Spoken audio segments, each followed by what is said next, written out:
Hello guys. Last term में हमने देखा था बक्कल कैविटी के अंदर डाइजेशन किस तरह से होता है, और बक्कल कैविटी में फिर से एक बार रिवाइज करते हैं। बक्कल कैविटी में जो डाइजेशन होता है उसमें स्टार्च लाइपेज एंजाइम की हेल्प से कन्वर्ट हो जाता है इनटू माल्टोज। इसके बाद फेरेंक्स और ओसोफेगस में कोई डाइजेशन नहीं होता था। नेक्स्ट डाइजेशन जो होता है वो होता है स्टमक में। तो हम कंटिन्यू करते हैं आज डाइजेशन इन स्टमक। और डाइजेशन स्टमक में दोनों तरह से होता है, मैकेनिकल डाइजेशन और केमिकल डाइजेशन। यहाँ पर हम तीन टर्म्स को और क्लियरली समझते हैं। पहले एक टर्म होता है बोलस,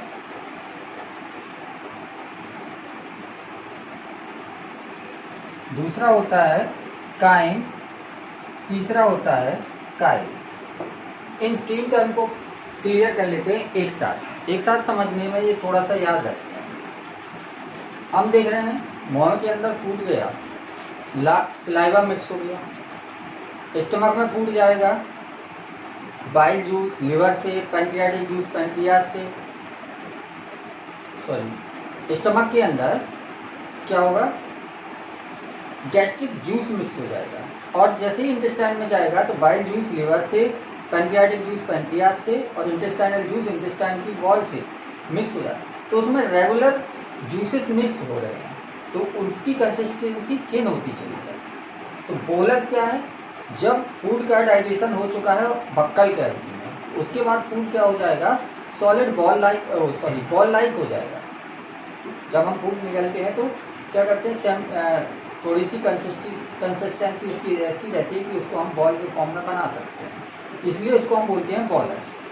इसके बाद जब स्टमक में फूड जाता है तो उसमें गैस्ट्रिक जूस मिक्स हो जाएगा, तो उसकी कंसिस्टेंसी और थिन हो जाएगी, उसको हम बोलेंगे काइम। और जब इंटेस्टाइन में जाएगा तो इंटेस्टाइन में डाइजेशन के बाद क्या होगा, उसकी कंसिस्टेंसी और कम हो जाएगी, उस कंडीशन में हम बोलते हैं काइम। तो फूड के तीन फॉर्म है कंसिस्टेंसी की बेस पे। बॉलस बक्कल कैविटी में डाइजेशन के बाद बनता है, काइम गैस्ट्रिक जूस से डाइजेशन के बाद बनता है, और काइल इंटेस्टाइनल जूस के डाइजेशन के बाद बनता है। तो ये तीन टर्म थोड़ा सा हम याद रखेंगे। और जो बोलस है ये पहुंचा इन द स्टमक, और जैसे ही बोलस स्टमक में पहुंचा तो स्टमक में मैकेनिकल डाइजेशन और केमिकल डाइजेशन दोनों होंगे। मैकेनिकल डाइजेशन कैसे होगा, स्टमक की जो वॉल होती है इसमें रेगुलर कॉन्स्ट्रक्शन और रिलैक्सेशन होने की वजह से इसमें एक चर्निंग मूवमेंट होता रहता है। हम दही को क्या करें, रेगुलर ऐसे मथते रहें तो क्या हो जाएगा, वो और ज़्यादा थिन होता है। पानी मिलाते जाएं मथते जाएं, क्या होगा, वो धीरे धीरे मट्ठे जैसा कन्वर्ट होता है। तो ये जो चर्निंग मूवमेंट है, ये चर्निंग मूवमेंट होता है इन द स्टमक, और ये होता है मैकेनिकल डाइजेशन। दूसरी तरह का डाइजेशन होता है केमिकल डाइजेशन, जो होता है गैस्ट्रिक जूस की वजह से। गैस्ट्रिक जूस जो गैस्ट्रिक म्यूकोसा होगी, उस गैस्ट्रिक म्यूकोसा से जो केमिकल सिक्रीट होते हैं उनका मिक्सचर है, और इसमें HCl प्रेजेंट होता है, प्रोरैनिन प्रेजेंट होता है और पेप्सिनोजन प्रेजेंट होता है। एक एक का हम काम देखेंगे। HCl के 4 मेन फंक्शन है, इन 4 मेन फंक्शन को याद रखना है। पहला,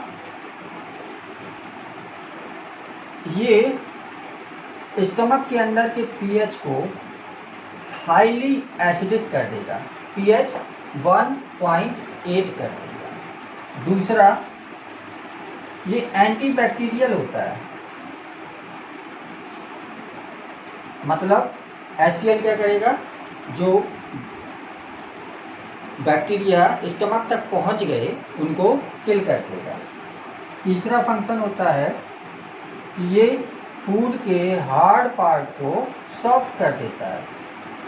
फूड में कई हार्ड पार्ट होते हैं, उन हार्ड पार्ट को ये सॉफ्ट कर देता है। और लास्ट फंक्शन होता है इसका कि ये जो प्रोरैनिन और पेप्सिनोजन, ये दोनों हार्मोन इनएक्टिव फॉर्म में होते हैं, तो इसमें से ये प्रोरैनिन को जो कि इनएक्टिव है इसको कन्वर्ट कर देगा इनटू रेनिन में, और ये पेप्सिनोजन को कन्वर्ट कर देगा इनटू पेप्सिन। ये पेप्सिनोजन और प्रोरेनिन ये दोनों इनएक्टिव फॉर्म है, और रेनिन और पेप्सिन एक्टिव फॉर्म है। मतलब इस फॉर्म में ही ये डाइजेशन कर सकते हैं, इस फॉर्म में ये डाइजेशन नहीं कर सकते। तो HCl के ये 4 काम होते हैं: pH हाईली एसिडिक करना, एंटीबैक्टीरियल प्रॉपर्टी इसकी, हार्ड पार्ट को सॉफ्ट करना, प्रोरेनिन को रेनिन में और पेप्सिनोजन को पेप्सिन में कन्वर्ट करना। ये 4 फंक्शन होते हैं HCl के। इसके बाद हम आते हैं digestion with the help of prorennin. जो प्रोरेनिन होता है, ये प्रोरेनिन इन्फेंट्स में काम करता है। इन्फेंट्स क्या करते हैं? मिल्क की फीडिंग ज़्यादा करते हैं। बेसिकली वो डिपेंड्स ही होते हैं ऑन मिल्क फीडिंग। और मिल्क के अंदर एक प्रोटीन होती है, इस प्रोटीन को बोलते हैं कैसीन। ये कैसीन प्रोटीन लिक्विड फॉर्म में होती है। अगर ये लिक्विड फॉर्म में रहेगी तो स्टोमक में ज़्यादा देर नहीं रुकेगी। बेसिकली स्टोमक के अंदर 4 घंटे तक फूड रुकना चाहिए, तभी उसका प्रॉपर डाइजेशन होता है। लेकिन लिक्विड फॉर्म में होने की वजह से ये ज़्यादा देर स्टोमक के अंदर नहीं रुक सकता है, तो इसको क्या करना पड़ेगा? सॉलिड में कन्वर्ट करना पड़ेगा। सॉलिड में कैसे कन्वर्ट करते हैं कि जो मिल्क प्रोटीन होती है, मिल्क प्रोटीन कैसीन, इस मिल्क प्रोटीन कैसीन को कैल्शियम आयन की प्रेजेंस में रेनिन जो एंजाइम होता है, ये रेनिन एंजाइम कैल्शियम पैरा कैसिनेट में कन्वर्ट कर देता है। कैल्शियम पैरा कैसिनेट में जो सॉलिड फॉर्म होती है, और इस सॉलिड फॉर्म में कन्वर्ट होने की वजह से कैसीन अब स्टमक के अंदर रुक सकती है। तो रेनिन का काम क्या है? मिल्क प्रोटीन कैसीन को कैल्शियम पैरा कैसिनेट में कन्वर्ट कर देना। नेक्स्ट एंजाइम आते हैं पेप्सिनोजन, जो एक्टिव होके किस में कन्वर्ट हो गया था? पेप्सिन में। इस पेप्सिन का काम होता है प्रोटीन का डाइजेशन करना। प्रोटीन का डाइजेशन, अब जैसे कैसीन प्रोटीन ही तो थी, कैल्शियम पैरा कैसिनेट ये भी कैल्शियम आयन के साथ मिल गया है, सॉलिड फॉर्म में कन्वर्ट हो गया, लेकिन ये भी प्रोटीन है। तो इस प्रोटीन को ये क्या करेंगे? पेप्सिन एंजाइम कन्वर्ट कर देगा इनटू स्मॉलर यूनिट्स। इसकी स्मॉलर यूनिट्स क्या होती हैं? Peptones plus proteases. तो पेप्सिन एंजाइम प्रोटीन्स को कन्वर्ट करता है पेप्टॉन्स और प्रोटीओजेस में। अब प्रोटीन बनता कैसे है? प्रोटीन बनता है कई सारे अमीनो एसिड के मिलने से। मान लीजिए कोई एक प्रोटीन है ये, जिसमें 10 अमीनो एसिड हैं। ठीक, ये प्रोटीन है, मान लीजिए एग्जाम्पल के तौर पर इसमें 10 अमीनो एसिड हैं। 10 अमीनो एसिड हैं, ये 5 अमीनो एसिड वाले 2 छोटी यूनिट में टूट गया। इन छोटी यूनिट को हम बोलेंगे पेप्टॉन्स और प्रोटीएजेस। Peptones plus proteases. तो 3 कंटेंट थे इसके। HCl के 4 काम बताए थे आपको। प्रोरेनिन ये केवल एक ही काम करता है, कैसीन को कन्वर्ट करता है कैल्शियम पैरा कैसिनेट में, मतलब लिक्विड प्रोटीन को सॉलिड प्रोटीन में कन्वर्ट कर देता है। और पेप्सिन क्या कर देता है? लार्जर जो प्रोटीन है उसको स्मॉलर पार्ट्स में तोड़ देता है। लेकिन अभी यहाँ पर कंप्लीट डाइजेशन प्रोटीन का नहीं हुआ, और स्टमक के अंदर प्रोटीन का डाइजेशन होगा। इसके अलावा इसमें गैस्ट्रिक जूस में एक और एंजाइम होता है gastric lipase. Gastric lipase enzyme आगे भी कई बार आएगा। तो जहाँ से निकलता है, ये गैस्ट्रिक जूस से निकला या गैस्ट्रिक म्यूकोसा से निकला, इसलिए इसको गैस्ट्रिक लाइपेज बोलते हैं। और लाइपेज का केवल एक ही काम होता है, ये फैट का डाइजेशन करता है। तो लाइपेज एंजाइम फैट का डाइजेशन करेगा। स्टमक में भी फैट का डाइजेशन होगा, लेकिन फैट यहाँ पर लार्जर मॉलिक्यूल्स के रूप में प्रेजेंट होता है। लार्जर मॉलिक्यूल्स के रूप में प्रेजेंट होता है, तो जो गैस्ट्रिक लाइपेज है ये केवल सरफेस के फैट की सरफेस पर ही काम कर पाएगा, पूरे फैट में काम नहीं कर पाता है। इसलिए ये लाइपेज क्या करेगा, केवल स्मॉल अमाउंट में फैट का डाइजेशन कर पाएगा। तो स्मॉल अमाउंट में फैट का डाइजेशन करता है गैस्ट्रिक लाइपेज। तो ये 4 कंटेंट हो गए गैस्ट्रिक जूस के। अब हम आते हैं digestion in small intestine. Small intestine में 3 जूस मिक्स होते हैं, बाइल जूस, पैनक्रियाटिक जूस और इंटेस्टाइनल जूस। आपने देखा था इनिशियल पोर्शन जो स्मॉल इंटेस्टाइन का होता है उसको हम बोलते हैं ड्यूडेनम, और ड्यूडेनम के अंदर बाइल जूस और पैनक्रियाटिक जूस दोनों मिक्स हो रहे थे। तो इनके अलग अलग काम हम देखते हैं। बाइल जूस में कोई भी डाइजेस्टिव एंजाइम नहीं होता है। बाइल जूस किसी भी फूड को डाइजेस्ट नहीं करता है। ये क्या करता है, it only helps in digestion. ये डाइजेशन में मदद करता है, हेल्प इन डाइजेशन। कैसे हेल्प करता है, एक तो हमने यहाँ देखा कि गैस्ट्रिक जूस में HCl की वजह से क्या हो गया, फूड पूरा एसिडिक हो गया। लेकिन जो पैनक्रियाटिक जूस है, इंटेस्टाइनल जूस है, इसके एंजाइम एसिडिक मीडियम में काम नहीं करते हैं, ये बेसिक मीडियम में काम करते हैं। तो पहला काम ये क्या करेगा कि इसकी एसिडिटी को ख़त्म करेगा और मीडियम कैसा बनाएगा, बेसिक बनाएगा। और दूसरा काम क्या करते हैं, ये फैट का इमल्सिफिकेशन करते हैं, इमल्सिफिकेशन ऑफ फैट।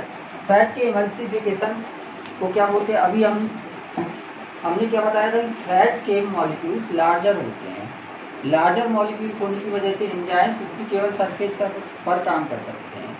तो अगर इसको हम छोटी छोटी कई सारी बूंदों में तोड़ दें तो क्या होगा, लाइपेज एंजाइम ज़्यादा काम करेगा। तो इसी प्रोसेस को, लार्जर पार्टिकल्स को स्मॉलर पार्टिकल्स में तोड़ने की प्रोसेस कहलाती है इमल्सिफिकेशन ऑफ फैट। और इस इमल्सिफिकेशन ऑफ फैट की वजह से फैट का प्रॉपर डाइजेशन हो सकता है।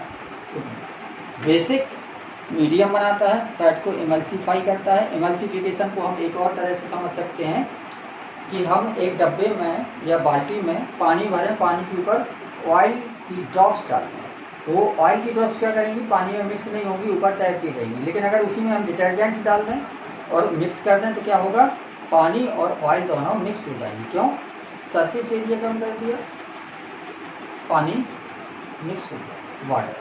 वही काम ये है। नेक्स्ट जूस है पैनक्रियाटिक जूस। ये पैनक्रियाटिक जूस में कई सारे एंजाइम होते हैं, ट्रिप्सिन, काइमोट्रिप्सिन, प्रोकार्बोक्सीपेप्टाइडेज। ये तीनों प्रोटीन का डाइजेशन करते हैं, प्रोटीन का डाइजेशन करते हैं। तो जो प्रोटीन है, या हमने जो यहाँ पर प्रोटीन का डाइजेशन किया था पेप्सिनोजन से, इनसे क्या बने थे, पेप्टॉन्स बने थे, प्रोटीन पेप्टॉन्स या प्रोटीएजेस बने थे। कुछ भी हो, इन तीनों को ये डाईपेप्टाइड्स में कन्वर्ट कर देते हैं, डाईपेप्टाइड्स में कन्वर्ट कर देते हैं। मतलब 2-2 अमीनो एसिड वाले टुकड़ों में तोड़ देगा। तो पहले 5-5 अमीनो एसिड वाले टुकड़े बने थे, अब ये क्या करेंगे, 2-2 अमीनो एसिड वाले टुकड़ों में तोड़ देगा और छोटी यूनिट में तोड़ देगा। पैनक्रियाटिक एमाइलेज ये क्या करेगा, वही एमाइलेज आपने कहाँ पढ़ा था, बक्कल कैविटी में। बक्कल कैविटी में सिलाइवरी एमाइलेज था, वो क्या करता था, स्टार्च को माल्टोज में कन्वर्ट करता था। वही काम यहाँ पर करेगा एमाइलेज। क्या करेगा, स्टार्च को कन्वर्ट करेगा into maltose. Maltose pancreatic lipase, फिर लाइपेज टर्म आया, यहाँ पर बताया था लाइपेज क्या करता है, फैट को तोड़ता है। तो ये लाइपेज फैट को तोड़ेगा। और फैट के स्ट्रक्चर को देखें तो फैट का स्ट्रक्चर होता है ट्राइग्लिसराइड्स। मतलब क्या होगा, ग्लिसरॉल के एक मॉलिक्यूल से, यहाँ पर CH2 O fatty acid 1, CHO fatty acid 2, CH2O fatty acid 2। मतलब 3 फैटी एसिड जुड़े रहेंगे एक ग्लिसरॉल के मॉलिक्यूल से। ये ग्लिसरॉल का मॉलिक्यूल है और इस ग्लिसरॉल के मॉलिक्यूल से 3 फैटी एसिड जुड़े हैं, इसलिए फैट को हम ट्राइग्लिसराइड्स भी बोलते हैं। तो फैट या ट्राइग्लिसराइड्स को ये डाइग्लिसराइड्स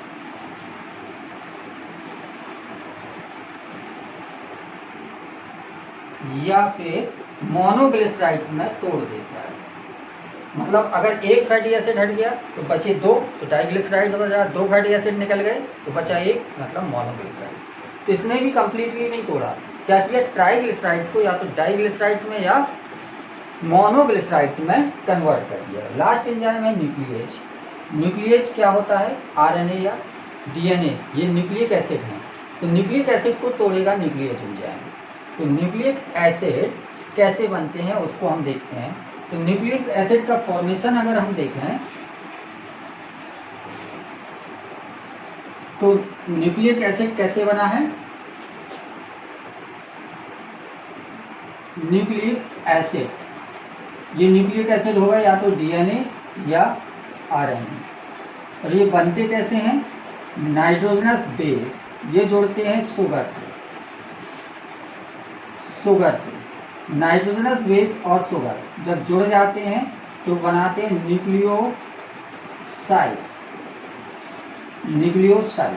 और न्यूक्लियोसाइड्स में जब फास्फोरिक एसिड जुड़ जाता है तो ये बना लेते हैं न्यूक्लियोटाइड्स। और इन्हीं न्यूक्लियोटाइड्स के पॉलीमराइजेशन से, मतलब ढेर सारे न्यूक्लियोटाइड्स आपस में जुड़कर क्या बना लेंगे, डीएनए या आरएनए। तो न्यूक्लिएजेस एंजाइम क्या करते हैं, न्यूक्लियोटाइड्स को आपस में तोड़ देंगे। ढेर सारे न्यूक्लियोटाइड्स जोड़कर डीएनए आरएनए बने थे, न्यूक्लियोटाइड्स को इसने अलग अलग कर दिया। जितने भी न्यूक्लियोटाइड्स इसमें थे उन सबको अलग अलग कर दिया।